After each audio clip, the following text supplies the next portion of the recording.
Bien, buenas noches, amados hermanos. Todos en esta ocasión muy contentos por ser partícipes de este momento especial que tenemos del programa desde el inicio hasta este momento y ahora con el mensaje de la palabra de Dios en el cual queremos llevar a nuestra alma a alimentarnos a través de la palabra de nuestro gran Dios y Salvador, el Señor Jesucristo. Bien, hermanos, debo recordar a ustedes que habríamos estado haciendo un recorrido en la carta a los hermanos en Éfeso y estábamos hablando sobre lo que está refiriendo en esta carta acerca del Espíritu Santo. Ya lo pueden recordar, ¿verdad? Si ustedes ah, han estado recordando las reuniones, las grabaciones que se han dado y se puede verificar que hemos estado viendo respecto a eso. Y últimamente vimos en el capítulo 3 y el versículo 16 de Efesios acerca del Espíritu Santo. Lo último que estuvimos tratando es que verdaderamente el apóstol Pablo era de su agrado y confianza estar realmente pensando en los hermanos y él hacía algo especial en favor de los hermanos y es que él doblaba rodillas. Él estaba dispuesto a doblar rodillas porque él sabía que era una de las necesidades que había en los hermanos y de esta manera él está por eso hablando acerca del interior de las vidas donde el Espíritu Santo estaba morando en cada hermano. Ahora vamos a recorrer más adelante al capítulo 4 y voy a invitarles a abrir las escrituras en Efesios capítulo 4 y leemos el versículo 3. Capítulo 4, versículo 3 en la carta y leemos el versículo 4 seguidamente. Dice la palabra del Señor, solícitos en guardar la unidad del Espíritu en el vínculo de la paz. Un cuerpo y un espíritu, como fuisteis también llamados a una misma esperanza de vuestra vocación. Que haya bendición a través de su palabra en cada uno de nosotros, hermanos. Bien, en esta ocasión estamos viendo ahora el Espíritu Santo que está hablando el apóstol Pablo acerca de él a los hermanos de Éfeso. Y él está realmente en prisión y sin embargo, aún siendo una persona que en prisión estaba él preocupado para el bienestar de los hermanos, de manera que él quería con todo el deseo de estar llevándole la alimentación espiritual a los hermanos en Éfeso y que se dieran cuenta realmente lo que debían continuar en la vida espiritual. Muchas veces, hermanos, no debemos olvidar y muchas veces se olvida lo que debe ser continuar en la vida espiritual. Las obligaciones que debe haber en la vida del creyente no dejan de ser, tienen que ser continuamente, día a día en obediencia. Hay por lo menos tres cosas que son compromisos del cristiano y que esto agrada al vínculo del Espíritu Santo. Y vamos a referir a qué se refiere cuando dice solícitos en guardar la unidad del Espíritu Santo, o sea, del Espíritu, que es lo mismo. Bien, el apóstol Pablo dice, yo pues preso en el Señor. Muchas veces, hermano, podemos repudiar esta palabra yo. Las otras veces había un hermano que para él era malo decir yo. Entonces tuve que hablar con él y decirle, hermano, no todas las veces la palabra yo es malo, es jactancia. Muchas veces la palabra yo tiene que ver con algo que acontece en la persona misma que se está refiriendo. Pero hay un yo que es egoísta, hay un yo que es muy carnal, se sale del contexto de la razón realmente humilde. Pero Pablo sí puede expresar la expresión yo pues. En este caso se está refiriendo a él mismo. Esto no significaba que él estaba jactándose. Esto no significaba que estaba alterando lo que era su postura y su sufrimiento. Pero él puede decir, yo pues preso en el Señor. Entonces habla de su persona. Y ese es un yo que no tiene nada que ver con egoísmo, con querer exaltarse a sí mismo. Él está hablando acerca de un sufrimiento que llevaba por el Señor. Ahora viene y él, nunca el apóstol Pablo era de una manera que estaba dando las cosas en una fuerza mayor, eh, a la fuerza para los hermanos. Usaba una palabra bastante de fragilidad en el sentir de los demás, como para que ellos se hicieran realmente personas conscientes de sí. Y Pablo les trata de la palabra, una palabra bastante agradable para que ellos pusieran en conciencia, en consideración sus mismas vidas. Dice, os ruego. Algunas veces hay hermanos de nosotros que nos salimos con la nuestra, decir, no soy para andar rogando al hermano Fernando. No soy para andar rogando a la hermana Dulma. No soy para andar rogando al hermano Esaú. No soy para andar rogando a la hermana Saraí, etcétera, etcétera. Y llegamos nosotros a entender y decir, bueno, ¿quién soy yo cuando veo realmente a un apóstol que viene y se baja hasta allí y dice, ruego que andéis como es digno de la vocación con que fuisteis llamados? Él está llevando al corazón de los hermanos esta expresión ruego. Si usted la revisara en las escrituras, esta palabra es usual para el apóstol Pablo. Si puede hacer el recorrido usted allí al interior mientras escucha del mensaje, va a, digamos, en este caso puede ver Romanos 12:1. Así que, hermanos, os ruego, esa palabra usual para el apóstol Pablo. Rogar a los hermanos muchas veces no es para muchos cristianos aún en el liderazgo. Yo no lo voy a andar rogando. Hermanos, realmente nosotros somos las personas que debemos ser sensibles al ruego. Debemos buscar esa frase que haga sensible a las personas. ¿Cuánto me ruega? ¿Cuántas veces me está invitando al culto rogándome que vaya? ¿Cuántas veces me dice alguna cosa rogándome que si puedo mejorarla?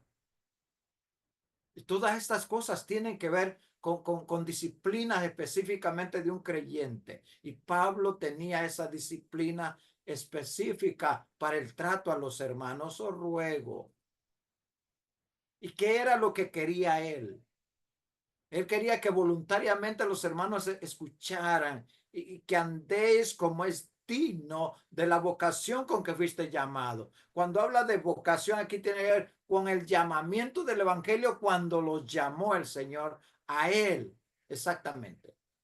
Ese llamado del evangelio que llegó a la vida de los hermanos y que con él fuiste llamados, esa vocación de ese llamamiento, de ese santo evangelio con que vino nuestra conversión. Entonces, ahora él está diciendo, le ruego que anden, no se descuiden del andar a base desde ese tiempo que creyeron en el evangelio y tienen que vivir una vida andando dignamente. Si nosotros notamos cómo es digno, o sea, ese llamamiento merece eso, la dignidad hacia él es guardar ese conocimiento de cómo nos llamó, quiénes éramos para poder merecer. Ahora bien, cuando ya vemos esto, entonces, ¿cómo lo ha hecho Dios en favor nuestro? Y Pablo viene y dice unas palabras aquí que necesitamos trabajar el uno al otro sobre esto porque nos está costando realmente llegar aquí. Muchas veces nosotros decimos que no podemos, hermano, yo no puedo, yo aunque quiera, no, no, ese es el problema del creer que no se puede. Si estamos dispuestos a andar a base de la vocación digna de ese evangelio que fuimos llamados para vivir en el Señor, entonces viene Pablo y dice, esto es lo que quiere él. Verso 2, con toda humildad. Acuérdese, hermano, que esta palabra toda humildad se requiere entonces entender que es un camino realmente llamado a cada creyente a hacer de esto una realidad. Toda humildad. Y nosotros cuando hablamos de toda humildad, esto se requiere un corazón de sinceridad dentro de mí. Y humildad aquí no tiene que ver con que usted y yo de repente ponemos nuestra cara física triste, como quien dice, siempre sale diciendo a alguien así sarcásticamente o malamente, haciéndose la víctima. La verdad, hermano, que esto no tiene que ver como haciéndome la víctima para hacer humildad. No, tiene que ver con un reflejo realmente de las acciones nuestras, con qué humildad las hacemos sin pasar que nadie realmente puede ser algo superior y que se logra ser esa persona que baja de ese modelo de altura hacia ser un servidor, una persona que baja a ser aquella persona que no es actancioso, no se gira a cosas extremas, sino que se mantiene en un nivel.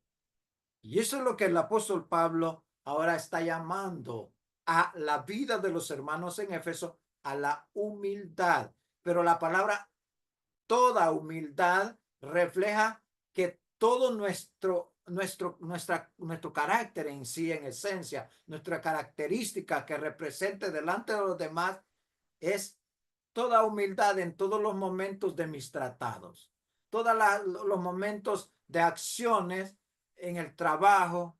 Mire, hermano Esaú va a hacer o si es hermano, o si, mire, don Esaú va a hacer este trabajo, así, así, así, está bien, ok, está bueno, lo haré, usando métodos de humildad, toda humildad.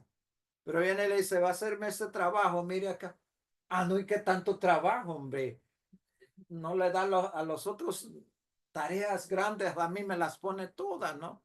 Me carga de todo, ya está saliéndose de toda humildad, ya está yendo del comportamiento a un comportamiento incorrecto. Entonces, es allí donde toda humildad en el trabajo, en la iglesia, en el camino, en el lugar donde esté, con quien esté, mostrando toda humildad tiene que ver con el reflejo de dentro a afuera.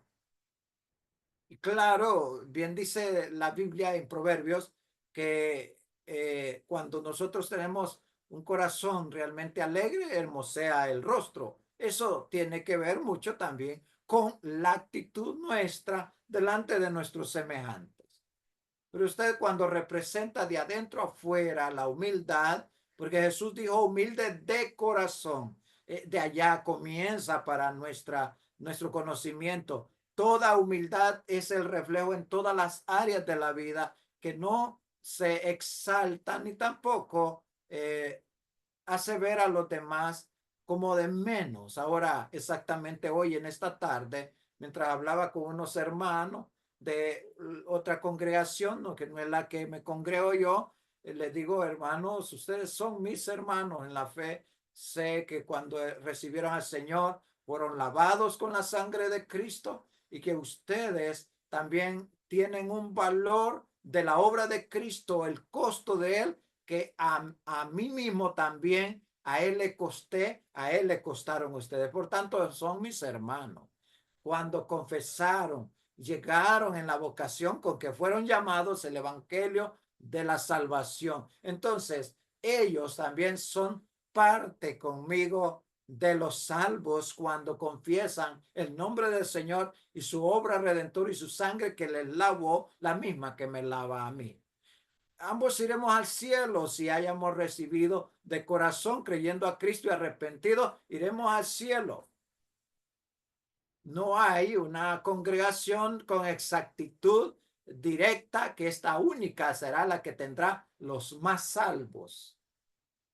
Los salvos estarán siendo con solo saber que Cristo redimió sus almas con su sangre. Y no importa dónde están. Claro, hay lugares donde verdaderamente son más una religión, son más una secta y no un centro evangélico. Es diferente. Hay preguntas, dice, ¿habrán salvos en tal iglesia? ¿Saldrán salvos de los mormones? Y empiezan a haber tantas inquietudes. Ahora, las cosas se ven de acuerdo a cómo ellos han engañado a los seres humanos y los llevan al error. Por tanto, se puede detectar. Pero lo que nos va a hacer ver a los demás hermanos, que cuando pasan por ahí, hermano, el Señor me le bendiga. No nos cuesta decirle amén, hermano. ¿Y acaso es malo decirle al hermano el Señor te bendiga? ¿Acaso es algo fuera de sí? No, para nada es bueno. Salud, hermano, bendiciones. Es algo, pero se requiere toda humildad. No, Pablo dice no tenga más alto concepto del que debe tener. Entonces, amados hermanos, nos lleva a entender que toda humildad tiene que haber un reflejo de nosotros que nos está costando mostrar ante los demás que toda humildad tiene que ver con nuestras acciones cotidianas. Hay otra palabra aquí que nos llama la atención, es la mansedumbre. ¿Cuántos de ustedes han escaneado por sí mismos sus vidas? Estoy hablando simbólicamente. ¿Cómo sería, hermano, escanear mi propia vida? Bueno, viene la palabra de Dios. Bueno, examinaos unos a otros. Examínese usted cuando va a tomar de la pan, de la copa. Dice, se examina primero. Ese es como estar revisándose, cómo está su actitud delante de los ojos de Dios. Hay hermanos que están cometiendo el pecado y así van infragante ante lo sagrado del Señor, cuando deberían frenarse. ¿Por qué? Porque en vez de ser personas con actitudes correctas, no usan el estado de una actitud mansa para comportarse ante los demás o entre el Señor y Él. ¿Qué está pasando con la mansedumbre? Eso significaría que la mansedumbre hay que trabajarla. ¿Quién de usted y yo somos mansos?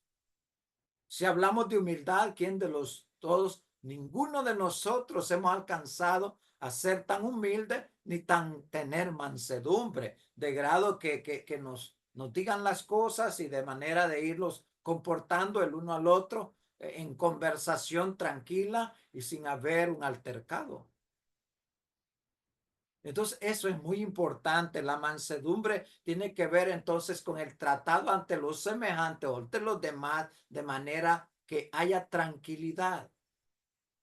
Esto une a que las personas se podía enojar las personas. ¿Quién dice que Moisés no se enojó y era el hombre más manso en la tierra? Se enojaría Moisés si era el hombre tan manso, especialmente en la Biblia mencionado. Pero cuando el Señor le dice, mire Moisés, va a llevar esta misión, va a golpear la peña tantas veces y así lo va a hacer. Entonces vino Moisés y cuando hay al pueblo desviado se enojó y se olvidó de hacer como Dios le dio. Entonces sucedió algo que no estaba dentro del momento que él debería haber hecho las cosas con mansedumbre en medio de ver todas aquellas cosas de su pueblo que dirigía a través o el pueblo de Dios que lo dirigía él porque Dios lo había puesto. Entonces, en el enojo sucedieron cosas. Puede recordar que hubo un momento y con las tablas, algo sucedió con las tablas de la ley y usted ya dice, oh, verdaderamente. No sé, hermano, cuántas veces le ha pegado al teléfono, lo ha querido estrellar en la pared, cuántas veces no sé qué, algo, un objeto o aún. Hay hermanos que llega a extremo de decir, mira, que te valga que soy creyente. Si no, ¿qué diría? Ya estamos saliéndonos de la mansedumbre. Entonces, la mansedumbre es la característica de una oveja, no la oveja es mansa, tratable, eh, obediente y podemos ir sacando conclusiones. La mansedumbre es un asunto a tratar de la vida cotidiana en el creyente. Humildad y mansedumbre es una práctica a continuación de la vida espiritual del cristiano. Pero hay algo que no me gusta y no le gusta a usted y es soportar a los indolentes. Bueno, hay congregaciones que el hermano que se desvía, el hermano que ya no quisiéramos tratar con él. Eso es porque no estamos dispuestos a soportar, sino que solo queremos que todos estén como a mí me gusta. Hablaba respecto a eso con un hermano que en la era actual, en los pastoreos, en los ancianos, quieren que todos, solo los hermanos, sean como quien dice, aquella persona que no le dé nada que hacer. Pero eso es imposible, porque la Biblia por lo menos tiene reconocido tres etapas de la vida cristiana. El nuevo creyente, el creyente joven en el Señor y el creyente llamado anciano en la iglesia, no de anciano solamente de servicio, sino anciano en edad en el Señor. Entonces, de manera que están esas áreas. ¿Cuántas desobediencias tiene un recién nacido, hermano? Se desvía un momentito y tiene que uno estar pendiente de ello. Un hermano en quien el Señor joven está, si sus 10 años, 11 años y de repente necesita que hayan cambios y tenemos que estar pensando en soportar, pero llevarles el consejo y soportándolo. Y no quiere batallarse. Ya la iglesia se quiere llevar a tener hermanos que no se batalle en nada. No hay realmente opciones para poder ver una iglesia creciendo con que van a ver ese tipo de hermanos. Solamente que no hayan problemas. No sucederá. Siempre lo haberán. En cualquier lugar lo conocemos nosotros que lo hay. Pero lo que tenemos que hacer es siempre es soportando del uno al otro las situaciones que pasa tantos hermanos. Y es verdad que muchas veces el hermano se desvía, ya no lo queremos buscar. El hermano ya lo vemos como que sí, como que aquel no es un valor. Siempre la lucha de los que los conocemos es hablarles y si allá de él no obedece, pues ya no sería nuestra responsabilidad. Pero soportarnos es bueno, porque hermanos, verdaderamente, ¿cuánto me soportan en medio que yo no he sido tan fiel al Señor, de leal he sido y todavía me están soportando, me están sobrellevando y me buscan? Interesante. ¿Cómo se puede hacer? Con paciencia. El grado de paciencia no lo tenemos marcado también. Entonces, humildad, mansedumbre y paciencia. ¿Cómo soportar? Solamente teniendo esos tres grandes argumentos. Tres grandes argumentos para soportar a otro es la humildad, ¿qué otra? La mansedumbre y la paciencia. Porque de esta manera los unos a los otros, ahí vamos adelante. ¿En qué se puede alcanzar estas tres cosas fundamentales? Y la cuarta, que es en soporte hacia esa circunstancia de lo que pase, es en amor. cuando leemos usted y yo acerca del amor, dice el amor todo lo puede. Entonces dice usted, verdaderamente con amor, entonces se puede. Sin amor no se puede. Entonces venimos en la carta del apóstol Pablo, entonces viene y dice, solícitos en guardar aquí la unidad del espíritu. ¿Cuál sería entonces la unidad del espíritu? La respuesta está como texto a contexto del mismo texto, es la paz. Y ahí viene y dice la frase, solícitos en guardar la unidad del espíritu en el vínculo de la paz. Esto es lo que lo ata. Hay una alianza para ello. Entonces, el espíritu, el vínculo de paz. ¿Por qué la paz tiene que ver con el Espíritu Santo? ¿Por qué tiene que ver vinculación del Espíritu Santo con la paz? Claro, cuando yo y usted procuramos paz con los demás, claro, el vínculo del Espíritu Santo está en el lugar perfecto. Si usted lee allí en tanto está escuchando, hermano, en Gálatas 5 y lee los versículos correspondientes a los frutos del Espíritu Santo, va a hallar exactamente que el vínculo del Espíritu Santo, en el versículo 22 y en adelante, más el fruto del Espíritu Santo, o sea, del Espíritu es amor, gozo, y allí encuentra la frase, paz. De ahí continúa la lista, por lo menos 9 entre la lista. Bueno, pero ve usted y yo que el vínculo que está aquí diciendo, sean ustedes solícitos.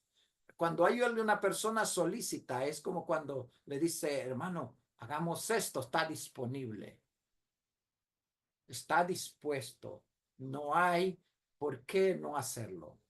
Esa persona solícita es una persona que está en disponibilidad, en hacerlo. Y aquí dice, solícito en guardar, esto significa en tener retenido esta verdad del espíritu, la unidad, y la unidad que te lleve a ese vínculo que es del espíritu, la paz. Más el fruto del espíritu es amor, gozo, paz. Porque la paz la tenemos que conciliar entre los hermanos, tener paz soportando a los demás con humildad, mansedumbre y paciencia, pues la verdad que lograríamos a tener paz, no importa la circunstancia. Pero hermano, tenemos que ir en pos de estas verdades, caminando, como dicen, de la mano, sin desviar la motivación el uno con el otro. Ahora bien, el versículo 14 además está llevándonos a lo profundo, un cuerpo. Cuando habla de un cuerpo, en Cristo nosotros somos un cuerpo. Yo no sé si usted quiere dañar a un hermano. Cuando usted quiera dañar a un hermano, está dañando el cuerpo de Cristo. ¿Cuál es el cuerpo allí? La iglesia. Todo hermano que quiera realmente ir en mal de un hermano,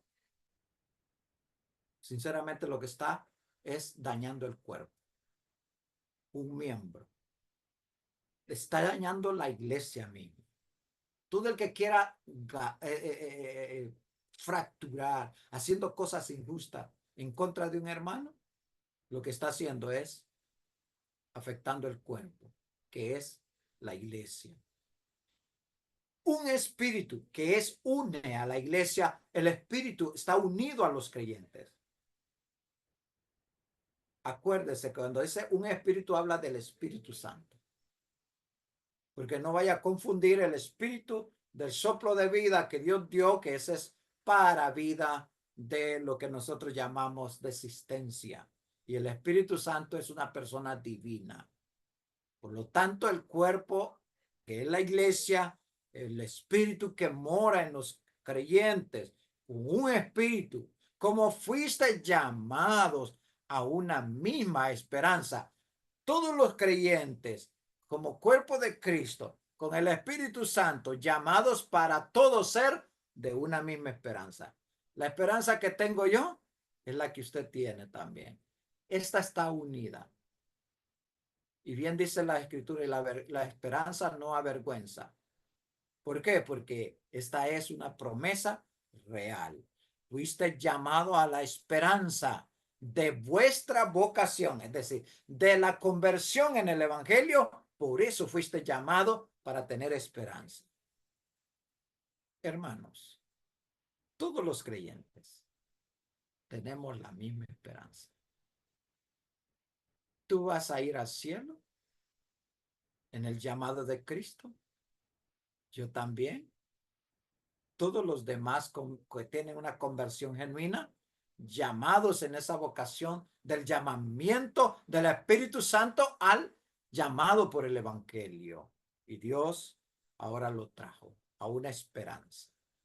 ¿De qué? Una esperanza gloriosa, donde estaremos con el Señor en su llamado. Mientras esa esperanza está en nosotros, fue cuando el Espíritu Santo usó el tiempo para convencernos y traernos a esa esperanza que es la vocación del llamamiento que el mismo Espíritu Santo nos hizo a través del Evangelio.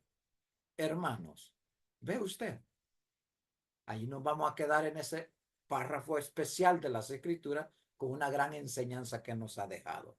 Haga un resumen nuevamente de todo lo que hemos estado viendo y usted dirá, mucha responsabilidad tenemos por delante como verdaderos creyentes. El Espíritu Santo en la carta a los Efesios va profundizando muchas responsabilidades de los verdaderos creyentes que tenemos que asumir, porque eso es la enseñanza que el Señor nos ha dado. Señor me les bendiga, hermanos, a través de las Sagradas Escrituras.